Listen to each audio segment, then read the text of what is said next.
बिहार में मदरसे में कुछ वैज्ञानिक बैठे थे और बम बनाने का पूर्ण रिसर्च इनका चल रहा था। कई बम बन भी गए थे, लेकिन सूर्य भगवान का तापमान इतना बढ़ा कि इस गर्मी के चलते सभी बम एक साथ ब्लास्ट हो गए। वैज्ञानिकों के इसी प्रैक्टिकल के दौरान मदरसे के जो प्रोफेसर साहब थे, मौलवी साहब, खुदा को प्यारे हो गए। उनको जन्नत नसीब हुई, बेहतर हूर भी उनका स्वागत कर रही होंगी। मस्जिद परिसर में जो मदरसा था, यानी कि जो ट्रेनिंग सेंटर, ट्रेनिंग कैंप जो था, वह पूरी तरह ध्वस्त हो गया। घायलों को जल्दबाजी में ऑटो में ठूस करके किसी गुप्त स्थान पर ले जाकर के गुप्त रोग सर्त या स्पेशलिस्ट लुकमानी हकीम खतरे जान से द्वारा इनका इलाज कराया जा रहा है। और बताया ये भी जा रहा है कि देशभक्त शांति दूतों ने पाकिस्तान और चीन से लड़ने के लिए बम मदरसे में रखे हुए थे, जो कि गलती से फट गए। अब इनके जो परिवार वाले हैं, सरकार से मांग कर रहे हैं कि इन होनहार वैज्ञानिकों के परिवार को ज़्यादा से ज़्यादा पैसा दिया जाए और परिवार में एक को किसी को सरकारी नौकरी दी जाए। मेरे भाई बहन, ये तो रहे आज के ताज़ा समाचार, लेकिन आपको मैं बताना चाहता हूँ कि प्रत्येक हिंदू एक प्रश्न करता रहा है मेरे से कि कारण क्या है कि हम इतना चढ़ावा मंदिरों में चढ़ाते हैं, लेकिन फिर भी आज हिंदू का कल्याण क्यों नहीं है। तो मैं आप लोगों को बताना चाहता हूँ, इसी समाचार से इस चीज़ को मैं जोड़ रहा हूँ। 1951 में हिंदू धर्मदान के ऊपर एक एक्ट बनाया गया था, और ये एक्ट उस दिन बनाया गया था जिस दिन जवाहरलाल नेहरू ने आपके जामा मस्जिद में जाकर के गोल टोपी को पहना था। सरदार वल्लभ भाई पटेल ने तो काफ़ी लताड़ा था, काफ़ी फटकार लगाई थी, लेकिन ये साहब माने नहीं और इस एक्ट को लागू कर दिया। और इस एक्ट के लागू होते ही जो हमारे देश के मंदिर थे वो राज्य सरकारों के अधीन हो गए। फिर क्या है, फिर भ्रष्टाचार का खेल प्रारंभ हुआ। आपकी जानकारी के लिए, उदाहरण के लिए मैं बताना चाहता हूँ कि तिरुपति बालाजी में प्रति साल 3,500 करोड़ रुपए का चढ़ावा पहुंचता है, जिसमें से दो गाड़ियां प्रतिदिन आती हैं और सारा का सारा पैसा ले जाती हैं। मात्र 7% जो पैसा है वह मंदिर के पुजारियों को रख रखाव के लिए दिया जाता है, उसी से रख रखाव करना है। इसी क्रम में अन्य सरकारों ने भी, कर्नाटक है, उड़ीसा है, तमिलनाडु है, महाराष्ट्र है, इन सरकारों ने भी ऐसा ही किया। हिंदुओं के जो मंदिर थे उनका चढ़ावा अपने अधीन किया।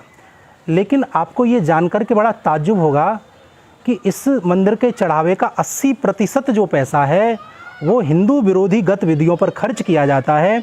और ये मैं बड़े विश्वास के साथ कहता हूँ, और आप सर्च भी कर सकते हैं, जानकारी ले भी सकते हैं RTI आदि के द्वारा, कि ज़्यादा से ज़्यादा जो पैसा है चर्च और मस्जिदों के ऊपर खर्च किया जाता है। तो मैं आप लोगों को कहना ये चाहता हूँ कि मंदिरों में इस फंड को लेकर के बड़ा भ्रष्टाचार चल रहा है। और हाँ, कर्नाटक में 2000 मंदिर में से 50,000 मंदिर तो सरकार ने ये बहाना दे करके बंद करा दिए हैं। 50,000 मंदिरों को इसलिए सरकार ने बंद कर दिया कि उनके पास अब रख रखाव के लिए पैसा नहीं है, धन नहीं है। ज़रा विचार करने वाली बात है। मंदिरों को ही कब्जे में लिया जा रहा है। मस्जिद, चर्च आदि सरकार के कंट्रोल में नहीं है। मंदिरों से जो मिलने वाला फंड है, जो इस्तेमाल मस्जिद और चर्चों के लिए किया जा रहा है, सभी प्रकार से मैं आपको बताना चाहता हूँ कि विश्व की सबसे मजबूत आबादी सनातनी होती अगर मंदिर का चढ़ावा मंदिर के पास होता।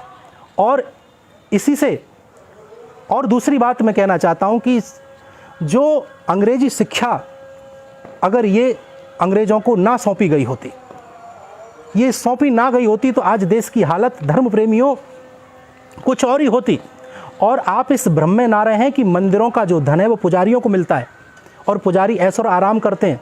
ऐसा नहीं है, ये तो विधर्मी लोग, एक प्रोपोगेंडा चलाया जाता है, मीडिया तरह तरह के, जिनके मन में तरह तरह की बातें भरी हुई हैं, हिंदू धर्म के विरुद्ध में जो कार्य करते हैं, कुछ ऐसे मूर्ख लोग जो है ये बात बोल वचन करते हैं कि इस धन से पुजारी ऐश और आराम करते हैं।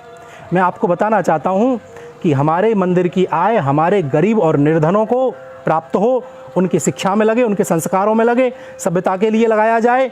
इसके लिए हिंदू बोर्ड गठन किया जा रहा है। आप ज़्यादा से ज़्यादा सहयोग भी ना कर सके तो कम से कम इस वीडियो को आप शेयर करिएगा, जिससे कि लोगों को ये बात जानकारी हो। मैं बार बार बोलता रहा हूँ, और मैं ही नहीं, बहुत सारे लोग बार बार बोलते रहे हैं। मेरा कोई भी ऐसा मंतव्य नहीं है कि कोई झगड़ा हो, लेकिन मेरा मंतव्य इतना है कि हिंदुस्तान में हिंदू सेफ रहे, हिंदू की रक्षा रहे। और मेरी विशेष इच्छा है, और हम सब हिंदुओं की भी ये इच्छा है कि हमारा जो देश है वह हिंदू राष्ट्र बने।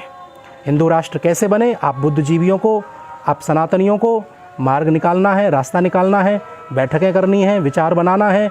और आप लोग हमसे जुड़ना चाहते हैं तो केवल मैं आपसे प्रार्थना करता हूं, सनातनी और राष्ट्रवादी लोग ही मेरे इस पेज को फॉलो करें, और बेकार के लोग इस मैदान में कूदने की उनकी कोई आवश्यकता नहीं है। धन्यवाद। व्हाट्सएप नंबर मेरा इस पर दिया गया है। केवल जय श्री राम कहने वाले से ही मैं चर्चा करना पसंद करूंगा। आपका बहुत बहुत धन्यवाद, आपने मुझे प्रेम से सुना। जय श्री कृष्णा, जय श्री राम, राधे राधे।